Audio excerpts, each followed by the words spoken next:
இந்திய நிதித்துறையையே அதிர வைக்கும் வகையிலான ஒரு புதிய ஆய்வுத் தகவல் தற்போது வெளியாகி ஒட்டுமொத்த தேசத்தின் கவனத்தை ஈர்த்துள்ளது. இந்தியாவில் வங்கிக் கணக்குகள் மற்றும் டிஜிட்டல் பரிவர்த்தனைகள் மிக அதிவேகமாக வளர்ந்து வரும் இப்போதைய சூழலில் வங்கிக் கடன் பெறுவதில் தமிழ்நாடு மிக பிரம்மாண்டமான சாதனை படைத்து முதலிடத்தை பிடித்துள்ளது.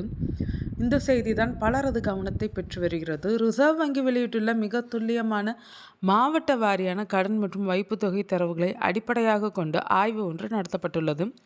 இந்த ஆய்வின் முடிவுகள் நாட்டின் ஒட்டுமொத்த பொருளாதாரமும் எந்த திசையை நோக்கி நகர்கிறது என்பதை தெள்ளத் தெளிவாக படம் பிடித்து காட்டியுள்ளனர். இந்த ஆய்வறிக்கையின்படி நம்முடைய நாட்டின் ஒட்டுமொத்த வங்கிக் கடனில் சுமார் 27.76% பங்கினை தமிழ்நாடு மட்டுமே பெற்று வியக்கத்தக்க சாதனையை நிகழ்த்தியுள்ளது. மாநில வாரியாக கணக்கிடப்பட்ட இந்த தேசிய கடன் பட்டியலில் தமிழ்நாடு முதலிடத்தை கைப்பற்றியுள்ள நிலையில் எப்போதும் முதலிடத்தில் இருக்கும் மராட்டிய மாநிலம் 27.70% நூலிழையில் 2வது இடத்திற்கு தள்ளப்பட்டுள்ளது. இவற்றுக்கு அடுத்தபடியாக கர்நாடகா, குஜராத் மற்றும் தெலுங்கானா ஆகிய மாநிலங்கள் அடுத்தடுத்த இடங்களை பிடித்துள்ளனர். இந்தியாவின் ஒட்டுமொத்த வங்கிக் கடன்களில் இந்த 5 மாநிலங்கள் மட்டுமே சேர்ந்து சுமார் 75%க்கும் அதிகமான தொகையை பெறுகின்றனர் என்ற அதிர்ச்சியூட்டும் உண்மையும் இதன் மூலம் வெளிச்சத்திற்கு வந்துள்ளது. தமிழ்நாடு இப்படி ஒரு வரலாற்று சிறப்புமிக்க முன்னணி நிலையை அடைந்ததற்கு பின்னால் மாநிலத்தின் பல்வேறு பகுதிகளில் நிலவும் அசுரத்தனமான தொழில் மற்றும் வணிக மையங்களின் வளர்ச்சியை மிக முக்கிய காரணமாக கருதப்படுகிறது. முக்கியமாக சென்னை, கோவை, திருப்பூர், ஒசூர், சேலம் மற்றும் திருச்சி ஆகிய நகரங்கள் தொழில்துறையில் அசுர வேகத்தில் வளர்ந்து வருகின்றனர். வாகன உற்பத்தி, அதிநவீன தகவல் தொழில்நுட்பம், உலகத்தரம் வாய்ந்த ஜவுளி ஏற்றுமதி, தோல் பொருட்கள் உற்பத்தி, பிரம்மாண்ட பொறியியல் தொழில்கள், சிறு மற்றும் நடுத்தர தொழில்கள் மற்றும் துறைமுக வர்த்தகம் என பல்வேறு துறைகளில் தமிழ்நாடு இந்தியாவின் முன்னோடி மாநிலமாக திகழ்ந்து வருகிறது.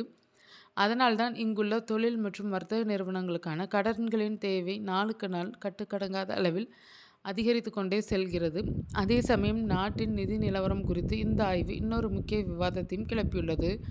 கடந்த 2015ஆம் ஆண்டு முதல் பிரதமரின் ஜன்தன் யோஜனா திட்டத்தின் கீழ் நாடு முழுவதும் 54 கோடிக்கும் மேற்பட்ட புதிய வங்கி கணக்குகள் தொடங்கப்பட்டு அதில் 69% பெண்களின் பெயரில் துவங்கப்பட்டுள்ளது பெரும் சாதனையாக பார்க்கப்படுகிறது. அது மட்டுமல்ல, UPI எனப்படும் ஒருங்கிணைந்த கட்டண இடைமுகம் மூலம் தினசரி 70 கோடிக்கும் அதிகமான டிஜிட்டல் பரிவர்த்தனைகள் இந்தியாவில் தடையின்றி மிக சிறப்பாக நடைபெற்று வருகின்றன. இத்தகைய அசாத்திய டிஜிட்டல் வளர்ச்சிக்கு மத்தியிலும் வங்கி கடன் விநியோகம் என்பது நாடு முழுவதும் சமமாக பரவவில்லை என்ற கசப்பான உண்மையும் இந்த ஆய்வின் மூலம் வலுவாக நிரூபிக்கப்பட்டுள்ளது. நடப்பு நிதியாண்டின் 3வது காலாண்டு நிலவரப்படி இந்தியாவில் உள்ள மொத்தம் 762 மாவட்டங்களில் வெறும் 11 மாவட்டங்கள் மட்டுமே இந்தியாவின் ஒட்டுமொத்த வங்கிக் கடனில் 50%க்கும் அதிகமான தொகையை பெற்று ஆதிக்கம் செலுத்துகின்றனர். அதில் மும்பை புறநகர் மற்றும் புதுடெல்லி ஆகிய 3 மாவட்டங்கள் மட்டுமே 30.3% கடனை பெற்றுள்ளனர். முதல் 7 மாவட்டங்கள் சேர்ந்து 43.4% கடனை கைப்பற்றியுள்ள நிலையில் நாட்டின் பிற்பகுதியில் உள்ள சுமார் 381 கீழ்மட்ட மாவட்டங்கள் அனைத்தும் சேர்ந்து வெறும் 4.9% கடனை மட்டுமே பெற முடிகிறது என்ற அதிர்ச்சியூட்டும் புள்ளி விவரமும் இந்த ஆய்வின் மூலம் துல்லியமாக வெளிப்படுகிறது.